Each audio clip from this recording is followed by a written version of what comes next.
this is a talk about two architects operating in India, but I want to approach it from the student perspective. And I want to take you through the sort of student flaneur walking through two cities in India, because we were there for pretty well 10 years or more. These are a couple of years, and see how they were looking for architecture, or they were looking for the architect. So if you imagine yourself as a student going to the city of Delhi and later to the city of Mumbai, looking for the architect. What is the architect's role in the creation of these cities?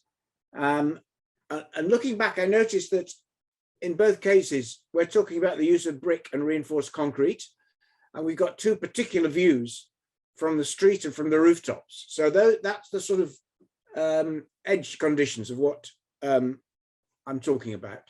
First of all, we look at Delhi in 2007, and we see that we're down on the street level, and I think you can see that it's an amazing jumble of brick, bit of timber, concrete or cement, and you get some of those amazing shapes and forms.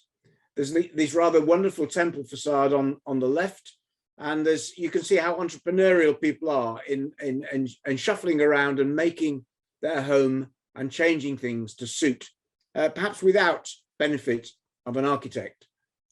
And as you wander around the streets, you can start to see the sort of elements that this is made up of. We have painted brickwork, we have steel stairs that have been retrofitted into something looks almost like a modern building. It's the brickwork has been plastered, colored in the same color, and then out of it is a sort of plastic green clear story into which the staircase is put. So an interesting mix and a different approach than pure exposed brickwork. On the right, you can see that everybody sees what's going on. It's full of life and full of people. And so as we walk along the streets as a student, trying to find where the architect is, you start to notice architectural elements like thresholds. And then finally, on the right, there's this one that really intrigued me called, I call it the keyhole view. It's always introduced me. My students are bored of me going on about it, but just for those who are not used to me rambling on about keyhole views, there's the foreground, there's a middle ground, and there's a background, and the middle ground is usually dark, and you see from one to the other. And this is something that I have looked at, which become very mysterious and interesting as you walk through. People change their attitude and their behavior, and once more you get the light and the dark and the light behind, whether it's during the day or whether it's at night. And this Norman Rockwell drawing, an American journalist, artist, has always intrigued me in the same way. I imagine I'm standing outside this barber's shop, looking through the window, and there's nobody having a haircut, but in the distance, the barber is playing with his band, a violin, a trumpet, and so forth. This was always an intriguing spatial progression that I've always enjoyed. And I saw that in these spaces in Delhi that year. So here's a classic one with a house with this really amazing brick wall with the level is unclear. There's a clear join between one house and the other. They use brick for the paving as well as for the wall. And there's very clear timber frame. And then you go to some sort of vegetation at the back. But this particular keyhole view was particularly intriguing. It seemed to attract us. And we walked through and we found that it was a school. And if you look at it more closely, you see that the bricks are laid together, not in any bond that we would know here. And then I looked up and saw, in fact, the first floor was made up of steel I-beams, probably, or angles or T-sections with stone paving slabs spanning between them. So this didn't. This was a vernacular, urban vernacular. But anyway, I went through and we were welcomed in. It was absolutely fascinating. And And the teacher in the bottom left said, do come in and have a look. She brought me into the classroom. There was just one classroom where the blackboard is on in the middle. And we went in, and at first it was really quite dark, and took a while to get our eyes used to it. But then as you did, you looked up and there was a dome, which again is highly unusual. And its spread was stopped by the reinforced concrete ring beam that also took out the squinch in the corner. And as my eyes got used to it, on the picture on the right, you could see there was a whole range of mats on the floor. It was really quite a clear, organized room. Before that, the teacher took us into her room.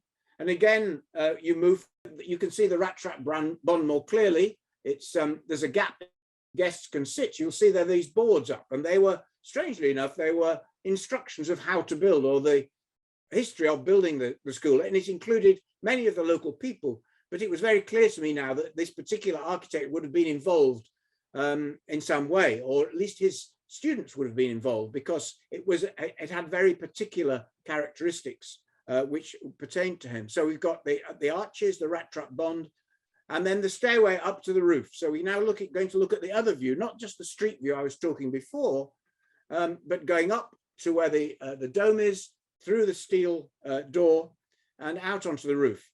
And here you could see people guiding their own pigeons, and further up there would be kite flying. And if you look down from the roof, you get this sort of view. So it's a view of houses which have been developed from the ground up in brick, but it's very clear if you're looking at other settlements that they come from houses like this, which are much more temporary and need to be added to. So that this notion of looking at an urban landscape, which is gradually made more permanent as the family becomes more established. So coming out of the school now, back into the street, and in much more of a daylight, not through some keyhole view, but looking at the whole thing, it starts to come together as a coherent whole. And you can go back to the architect who at least inspired it, if not was involved in building it. So this is Laurie Baker. He died in 2007. In the Second World War, he was a conscientious objector and worked as a nurse in China in a leper colony for 4 years, and qualified as an architect in Birmingham University. His partner was a medical doctor called Elizabeth Baker, and she went around in South India, mostly in hospitals, and he would follow her around, being involved in building while she worked in various hospitals. Here we see him on the left working with bricklayers, and the elements that he developed in order to reduce cost and achieve an architectural gender vocabulary were all based on brick and a little bit of reinforced concrete, or in situ reinforced concrete. So these were the bricks with which he worked, and this is how they were fired.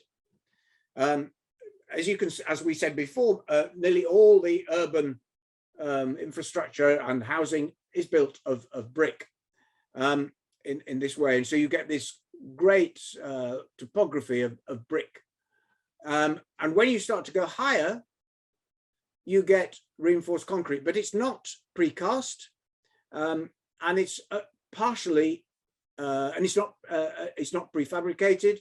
It is built with the wall, so that you don't need formwork under it, unless it's going to be exposed, because you pour on top of the brick wall. So there's room for making the brick wall, for making the reinforced concrete not freestanding, but using less concrete, because what you're doing is reinforcing the brick wall rather with a band of reinforced concrete, rather than making a freestanding concrete frame. Here's the rat trap bond.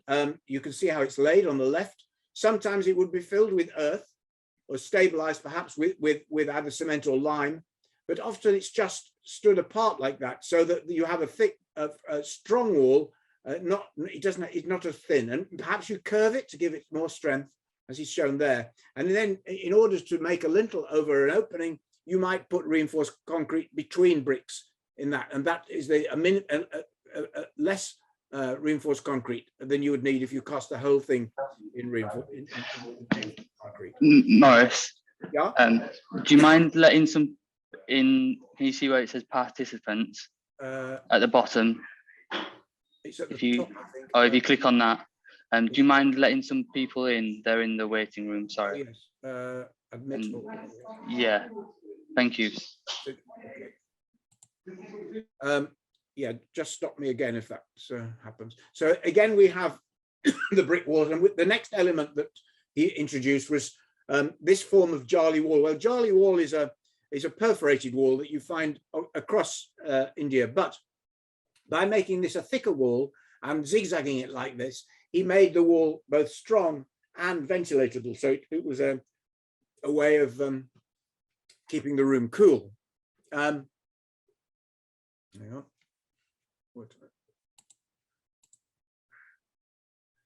Here's a close-up shot of a jarly wall where the bricks have been painted with whitewash, and you're sure that the way this affects the light. And you can see this whole assembly of jarly walls, rat trap walls, and arches, and use of a bit of stone, because stone was freely available. It was relatively cheap and could be cut into relatively predictable thicknesses, and you get this assembly of these elements.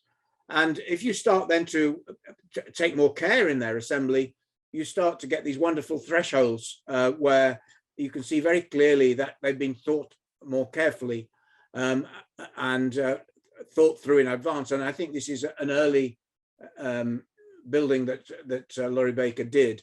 And he also, now going back to the school, there's another element I hadn't noticed at the time, but I'm looking at my photographs, I later realized it was this brick filler slab, which he's used again to reduce the amount of cement in a suspended floor or roof, where he has a sort of network of reinforced concrete, and in between it, you can put tiles or bricks and then cast the concrete around it. And again, this was a much cheaper way of producing a first floor slab, which allowed him to build for poorer people. So in the vernacular tradition, urban vernacular, you once more get these steel angles or T-sections supporting the stone, and use very, very thin walls and loads and loads of bricks, and having to use a lot of cement to hold it firmly together. Or else you would use jack arches like this, fitting within perhaps old railway sleepers, which we have here. But he developed this method. There are jack arches in the bottom left as well. He also, so the top right is the sort of layout of his reinforcement, and the bottom left is a photograph of that. And then on the top left, we have the underside where he's using roof tiles rather than bricks. And you start a rather poor photograph, but of a similar sort of arrangement in one of his buildings. You can also avoid too much formwork by casting the beam element of this on the ground. It's the middle. You can see the bricklayers would make this channel out of clay, and then you put the reinforcement, just put a small amount of sand and cement in the bottom, lift it up above the air, and then you don't need reinforcement because your extruded clay brick just sits carefully between the two. And with this technology, he was able to make incredibly thin roofs like this. They can't be more than about 120 millimeters thick, which is unheard of. So that pushed this architecture further. And we have this mixture of jarly walls, rat trap bond, and filler slab roof, which was used in this building in Kerala. And the use of jarly walls in this entrance. I'm just clicking another admit. Yeah. And also, then the other element that he was building up on is the idea of tower buildings. And you start going up on his building on the left, he's used reinforced concrete for the ground floor and brick on the upper floor.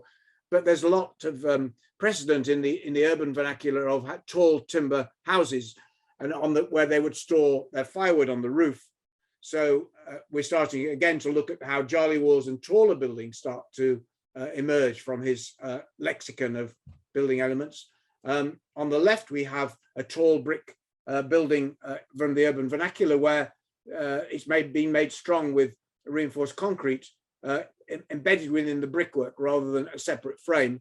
But on the right, we have his library, which is a tall brick building, but he has a thicker wall and using much, much less cement.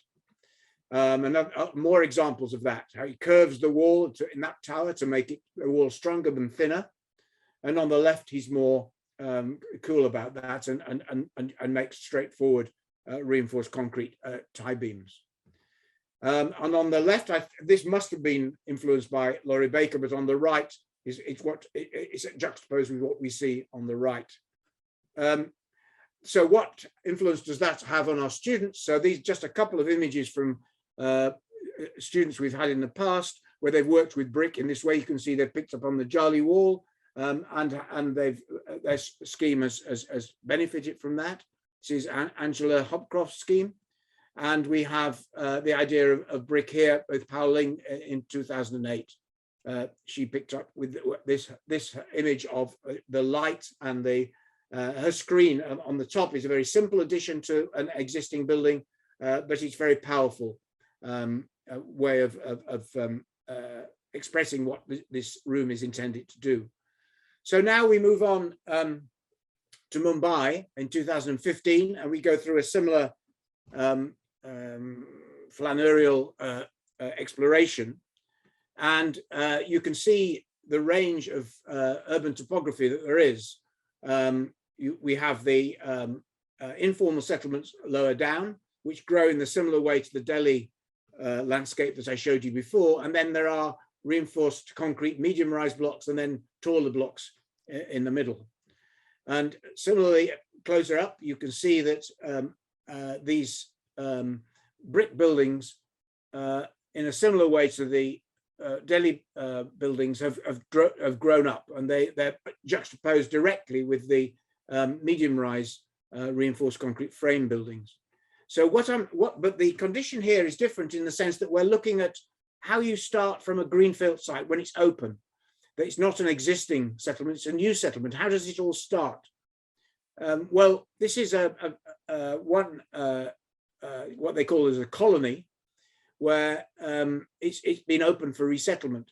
And what will happen is that the government will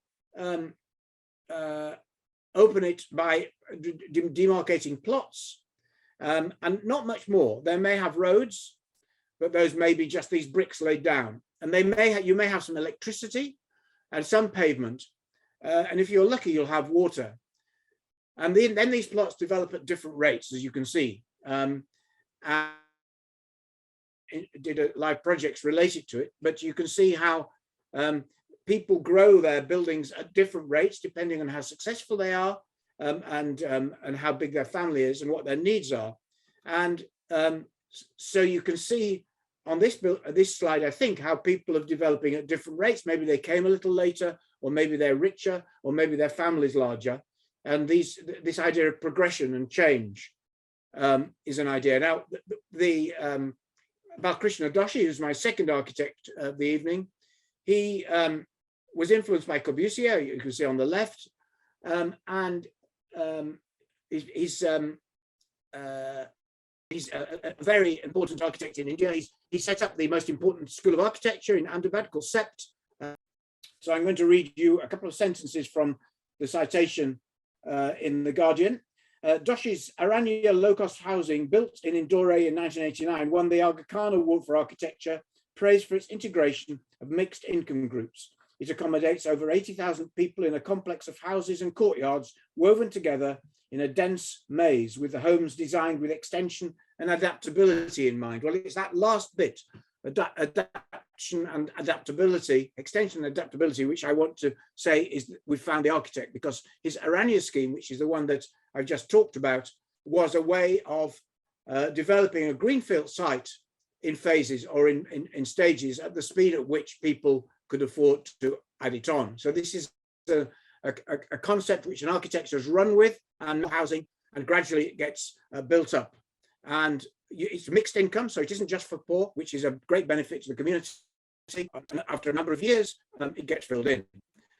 And we have these street images of this scheme, and eventually it becomes a very attractive and perhaps middle class scene, moving from the left to the right, with the drawings showing much more of a mishmash of development. And 21 years it developed in a very similar fashion, and the more recent one is the elemental scheme in South America, which also worked on this basis, taking the idea of phasing and individual development as an architectural device to produce a form of architecture.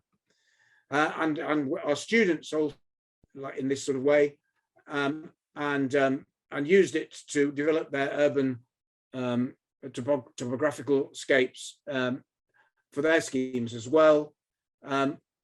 And so now I'm going to finish off by asking the same question. It's almost like looking, where's Wally? You know, where is the architect in all this? And when we went to Athens in 2017, we carried out a similar way of looking around. And on the one hand, there was the streetscape where things were it was a 1/3 unoccupied reinforced concrete frame topography. And we were looking for where the architecture was in a situation where many migrants were starting to occupy these spaces. And then up on the roof, we could see that it was reinforced concrete, but it was in situ. These are polycataceas that are pervasive throughout Athens. And so you have the roofscape, you have the streetscape, and then the students made something of this by adding on work onto the polycataceas end walls and creating architecture through combining the public space with the empty buildings to make it more civic. And then if we look at now, where is the architecture in London now? If you do take the same methodology, which is in Unit 6, our way of searching, perhaps, with testing the relevance, is if you look at Athens compared to London, it's precast concrete, not in situ concrete. It's mostly made on site, as if it was you bring on site as a factory rather than a craft-based place. And often London becomes an image to which people outside aspire to. So, for instance, in our projects in Freetown, we find that there's this concept of the witch city, where you have the view of the center of the city or of London or New York is something you can fly to and get back to in a day, and where you can where you could make £1 million or you could die. It's totally unpredictable. So a civic notion of sharing is missing in many situations like that. So London acts, because of this way of building and the image it produces, provides this sort of beacon, which is it's unclear to it's very unclear to me where the architect is if you're somebody in the street of the city. Projects in the Isle of Dogs, and we've talked of what they'd like to see in the city, and it's a sort of Enid Blyton picture of young children finding a den in the woods. But on the left, we were building this structure in the back gardens of an estate, which had been overgrown and not cared for. And on the one hand, we built the pair of steps, because what happened next was taking that pair of steps and putting over a brick wall, we found this garden. And by putting on this imaginary into the garden, although it's on the Isle of Dogs, and although there's the tower blocks behind it in Canary Wharf, that is the sort of city that we're trying to bring back or to introduce. So it's rewilding, it's breaking into enclosures, and having an imagination which is not limited by those enclosures, and which allows there to be less of a separation between what we make and nature. So we become part of nature rather than after they've finished their education or formal education, they can make a choice about where they place themselves. And the sort of urban landscape that is being made in front of our eyes, and the rapid changes that are happening to do with the climate crisis, to do with the gap between rich and poor, and how the city can benefit a diverse range of people as possible. Here's just one more example of our students attempting this breaking down of barriers. They built this theatre in the Caledonian Park last summer to try and connect up the park with Yorkway Estate on the other side. It's an ongoing project, but it was very joyful and very enjoyable. So I'll stop there by saying thanks to the architects we've looked at, Laurie Baker and Balkrishna Doshi, for their inspiration, to the people of Delhi, Mumbai and Agra for their welcome and participation, and to our students for their engagement and enthusiasm. And of course, to all of you listen to all this tonight, thank you very much indeed. Thank you. So, questions, I guess. I've got a question to ask.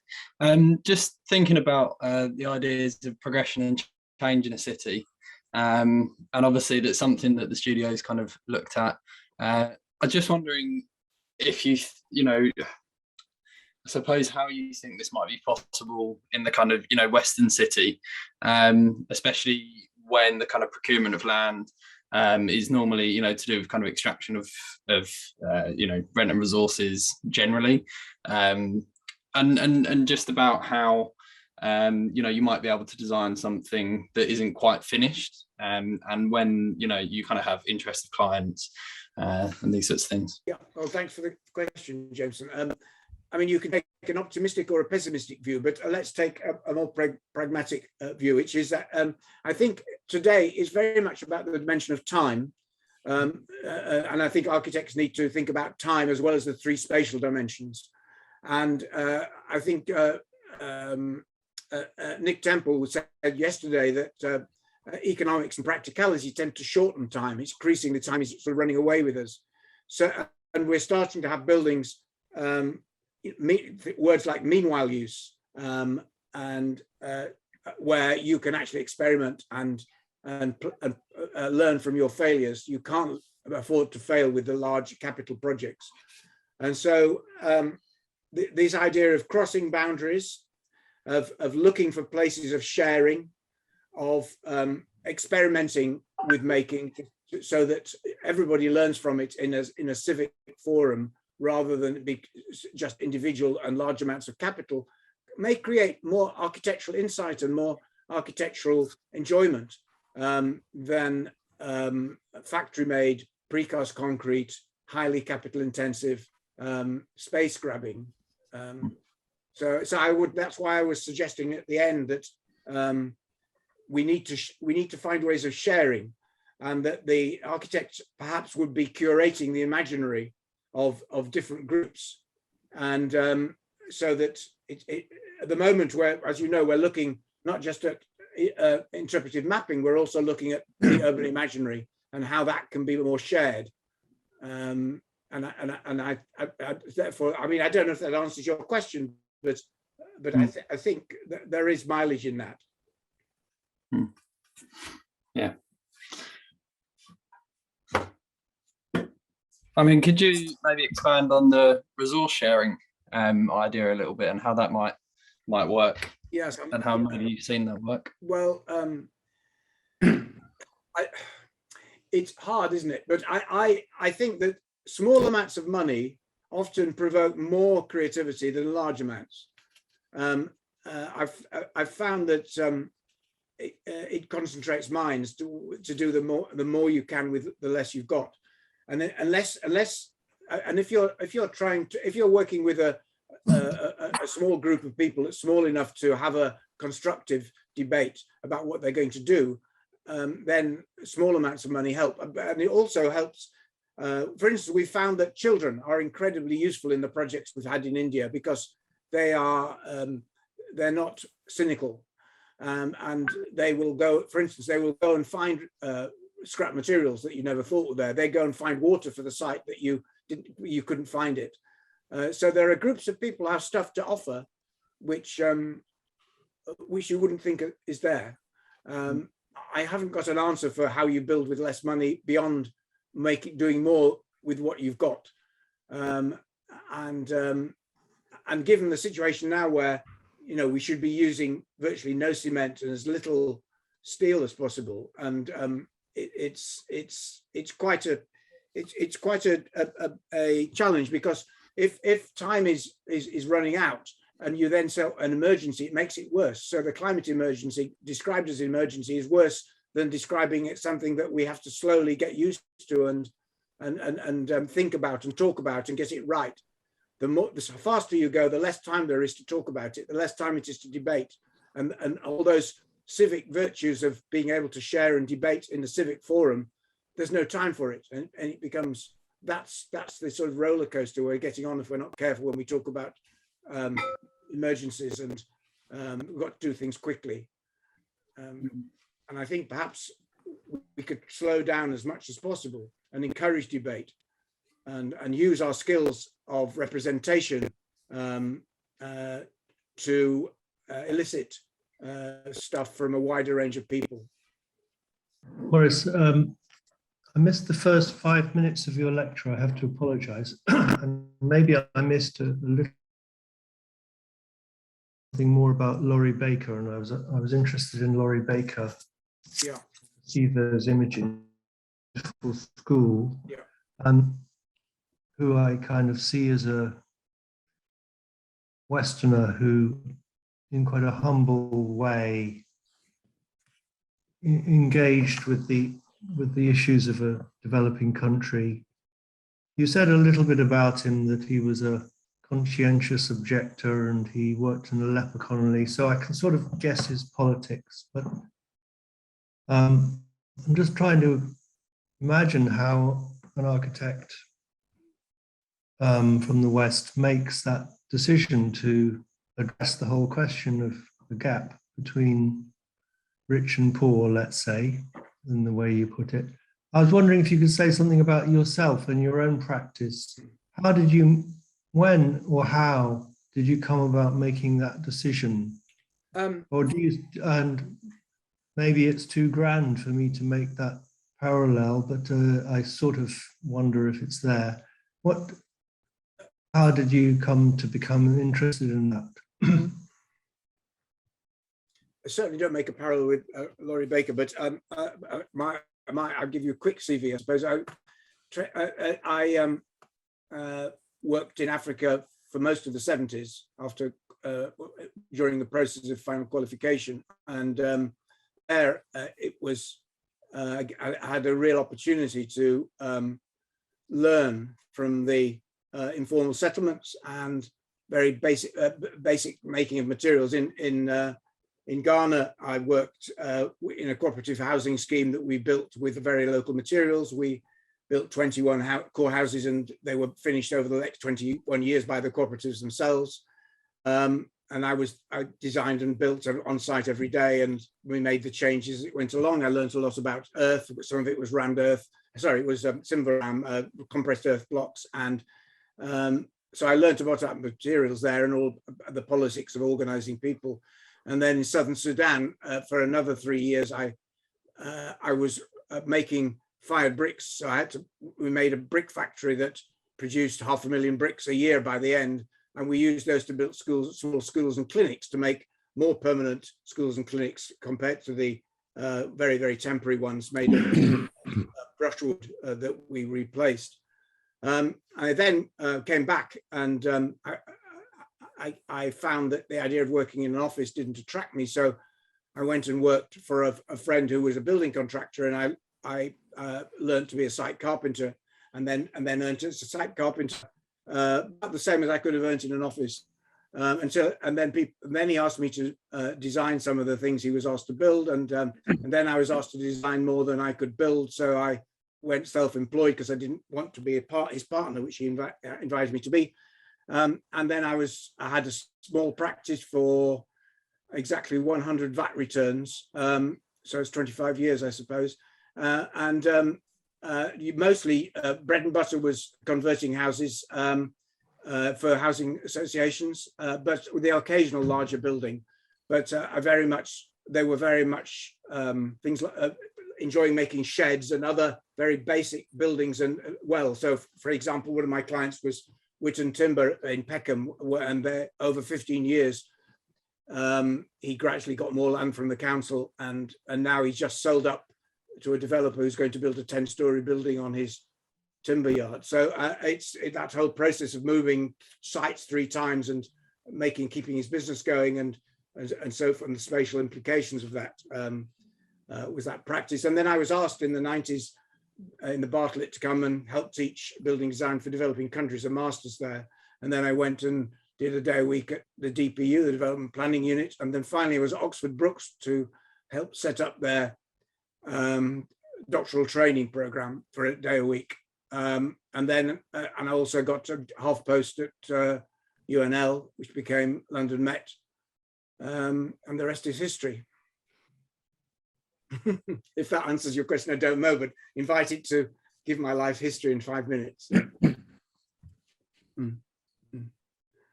I don't know if that answers the question, but that's, I enjoy it more than I would working in an office, I guess is the reason. We have a quick question, Maurice, from Dominica.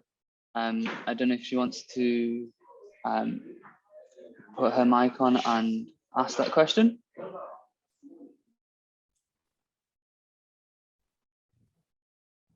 Hi, it's actually Mark Webb. I'm just using that account. Sorry.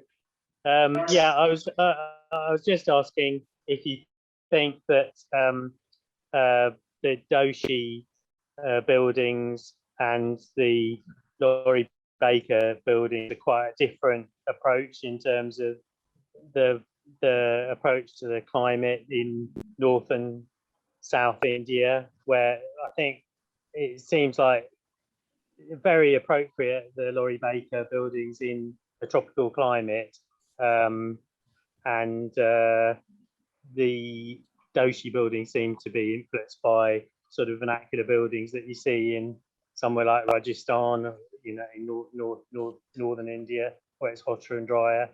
So just wondered if that's yes, your interpretation yes, as well. I would agree with you.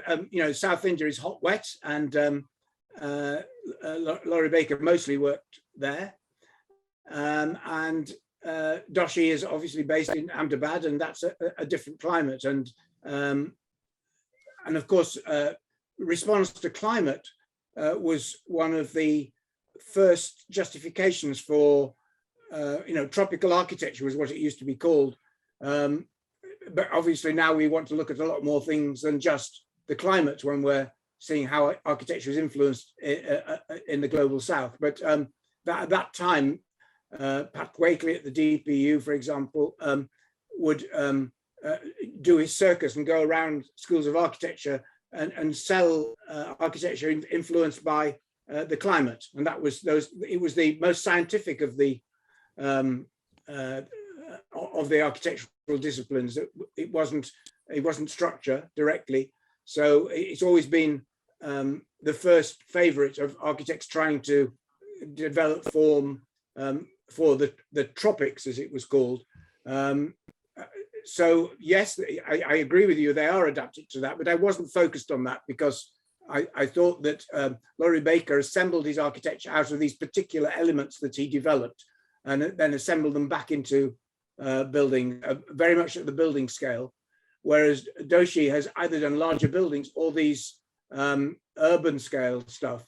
And I focused on the one scheme that he was very much to do with an urban housing greenfield proposal.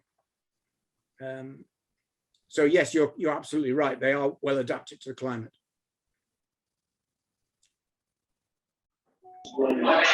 I think we have time for one more question, if one or two more questions, if people want to ask them. Come forward. Hi, Maurice. Hi there, James. Hi. I'm sorry I missed, like Peter, the first part of the lecture, but they're both very interesting architects, and it's clear to see how it's influenced the unit's work throughout the years.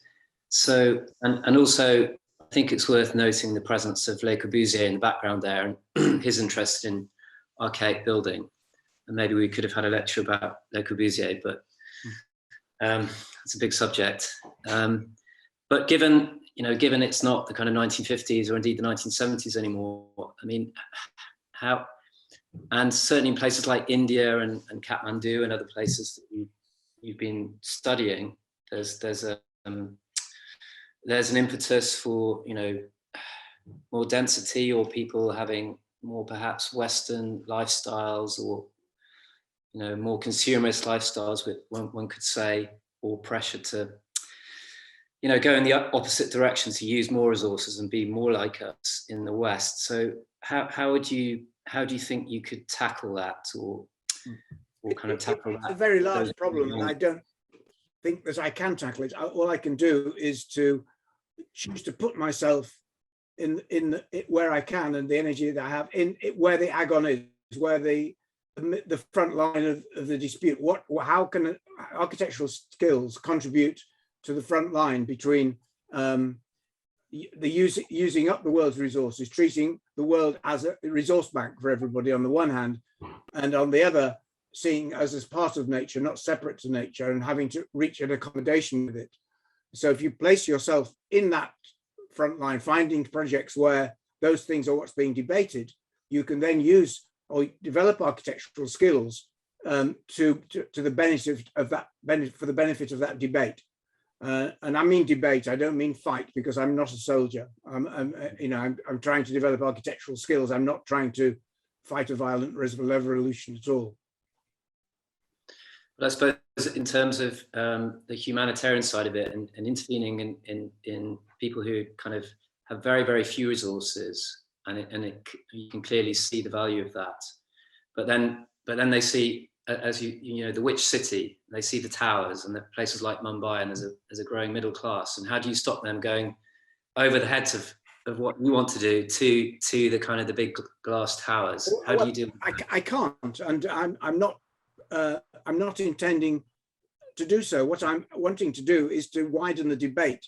So if you take the view that it's unstoppable, then you see the humans as a sort of cancer on the world, and it will just use the planet up and then all die. I mean, that's not.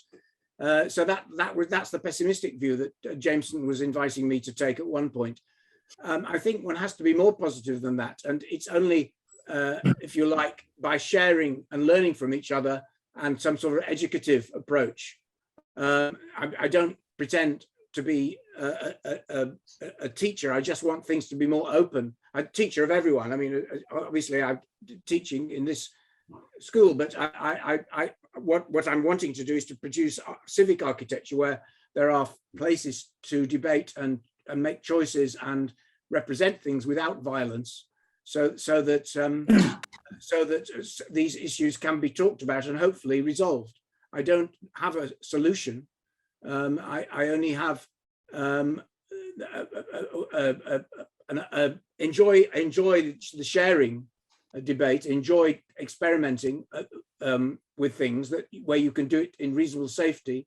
That's what I enjoy doing, and the more people involved in that experimental process in safety, the richer and healthier I think cities will be.